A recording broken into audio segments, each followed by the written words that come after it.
عرب میں یہ دستور تھا بیٹی کو زندہ دفن کرنے کا. نبی صلی اللہ علیہ وسلم نے بیٹیوں کو کیسی محبت دی. صحیح مسلم کی آپ حدیث دیکھ لیجئے. رسول اللہ صلی اللہ علیہ وسلم ایک دفعہ مسجد میں تشریف لائے. صحابہ کہتے ہیں کہ ہم نماز کے انتظار میں تھے. آپ صلی اللہ علیہ وسلم نے اپنی نواسی, چھوٹی سی بچی تھی, نواسی بیٹی کی بیٹی, اس کو اپنے کندھے مبارک پہ بٹھایا ہوا تھا. صحابہ حیران ہوئے کہ یہ منظر تو ہم نے کبھی نہیں دیکھا کہ سید الانبیاء مسجد نبوی میں نماز پڑھنے نہیں بلکہ پڑھانے کے لیے تشریف لا رہے ہیں, اور اپنی بیٹی کی بیٹی کو آپ صلی اللہ علیہ وسلم نے اپنے کندھے مبارک پہ بٹھایا ہوا ہے. اور آپ صلی اللہ علیہ وسلم نے اسی طرح مصلی پہ کھڑے ہو کر نماز شروع کرا دی. یہ عمل عام طور پہ نہیں کرتے, لیکن آپ صلی اللہ علیہ وسلم نے اپنی نواسی کو اپنے کندھے, اپنے شان مبارک پہ بٹھایا ہے, اور مصلی پہ کھڑے ہو کر, پیچھے ابو بکر و عمر رضی اللہ عنہما جیسے صحابہ کھڑے ہوئے ہیں, آپ صلی اللہ علیہ وسلم نے نماز پڑھانا شروع کی. صحابہ حیران ہو رہے ہیں کہ آج یہ کیسا نماز کا انداز ہے. یہاں تک کہ جب نبی صلی اللہ علیہ وسلم رکوع میں گئے ہیں تو گرنے کا خطرہ تھا, آپ نے اپنی نواسی کو اپنے کندھے سے اتارا. یہاں تک بھی بات سمجھ میں آتی ہے. لیکن عجیب در عجیب بات یہ ہے کہ جب آپ صلی اللہ علیہ وسلم سجدے سے دوبارہ قیام کی طرف گئے ہیں تو اپنی نواسی کو ہاتھ مبارک سے اٹھا کے دوبارہ اپنے کندھے پہ بٹھا لیا. پوری 4 رکعتیں آپ صلی اللہ علیہ وسلم نے اس طرح سے پڑھائی ہیں. شارحین حیران ہیں, محدثین حیران ہیں کہ بھئی یہ عمل جو نبی نے زندگی میں کبھی نہیں کیا تو اپنی نواسی کو اتنا پروٹوکول کیوں دیا آپ صلی اللہ علیہ وسلم نے.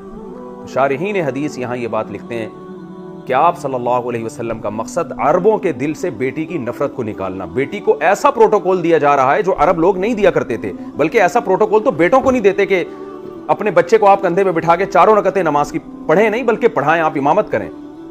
لیکن سید الانبیاء صلی اللہ علیہ وسلم نے اپنی بیٹی کی بیٹی, اپنی نواسی کو آپ صلی اللہ علیہ وسلم نے اتنا پروٹوکول دیا, اتنی عزت دی, تاکہ محدثین جب یہ حدیث بیان کریں تو مسلمان کا دل لرز جائے کہ تم بیٹی سے نفرت کر رہے ہو. ادھر سید الانبیاء جو تمام پیغمبروں کے سردار ہیں اور بعد از خدا بزرگ تو یہ قصہ مختصر کے مصداق ہیں, آپ صلی اللہ علیہ وسلم اپنی بیٹی کو اتنی عزت دے رہے ہیں کہ شان مبارک پہ جس سے زیادہ مقدس مقام کوئی ہو نہیں سکتا, مصلی رسول جس سے زیادہ مقدس مقام کوئی ہو نہیں سکتا, اور نماز جس سے بڑی مقدس عبادت کوئی ہو نہیں سکتی, اور ایسے مقتدی جس میں ابو بکر عمر عثمان و علی رضی اللہ عنہم جیسے مقدس لوگ مقتدی ہیں, اس سے خوبصورت محفل کوئی ہو نہیں سکتی. اس محفل میں 4 رکعتوں میں آپ صلی اللہ علیہ وسلم اپنے شان مبارک پر اپنی نواسی کو بٹھا کے نماز کی امامت کرتے ہیں. تو آپ خدا را ہوش کے ناخن لیں کہ بیٹی کی پیدائش پہ ناک منہ چڑھانا, قرآن کیا کہہ رہا ہے, یَهَبُ لِمَن يَشَاءُ إِنَاثًا وَيَهَبُ لِمَن يَشَاءُ الذُّكُورَ, جس کو چاہتا ہوں بیٹیاں گفٹ کرتا ہوں. ہبہ گفٹ کو کہتے ہیں عربی میں, پینلٹی کو نہیں کہتے. اور جس کو چاہتا ہوں بیٹے گفٹ کرتا ہوں. أَوْ يُزَوِّجُهُمْ ذُكْرَانًا وَإِنَاثًا, جس کو چاہتا ہوں دونوں گفٹ کر دیتا ہوں, بیٹے بھی اور بیٹیاں بھی. تو قرآن بیٹیوں کے لیے بھی گفٹ کا لفظ استعمال کر رہا ہے. جو چیز تحفہ ہے, خدا کی طرف سے گفٹ ہے, اس گفٹ پہ آپ ناک منہ چڑھانا شروع کر دیں. الٹرا ساؤنڈ کرنے کے بعد دیکھیں اگر بیٹی ہے تو اس کو ضائع کرنے کی کوشش کی جائے. تو یہ کام ان پہ سوٹ شاید کرتا ہو جو آخرت پر ایمان نہیں رکھتے, لیکن جس کو خدا کے سامنے عدالت کے کٹہرے میں کھڑے ہو کر جواب دینے کا خوف ہے کہ کل قیامت میں مجھ سے اللہ سوال پوچھے گا, اس کو تو ایسا سوچتے ہوئے بھی دل کو لرز جانا چاہیے. تو یہ تو بیٹیوں کے ساتھ معاملہ ہے. خود نبی صلی اللہ علیہ وسلم نے اپنی بیٹی کے ساتھ کیا معاملہ کیا, حضرت فاطمہ رضی اللہ تعالی عنہا کی سیرت اٹھا کے دیکھیں. حدیث میں آتا ہے, آپ صلی اللہ علیہ وسلم نے فرمایا, صحیح حدیث ہے, فاطمہ تو بضعۃ منی من آذاها فقد آذانی, فاطمہ میرے جگر کا ٹکڑا ہے, میرے جسم کا حصہ ہے. جس نے فاطمہ کو اذیت دی اس نے مجھے اذیت دی.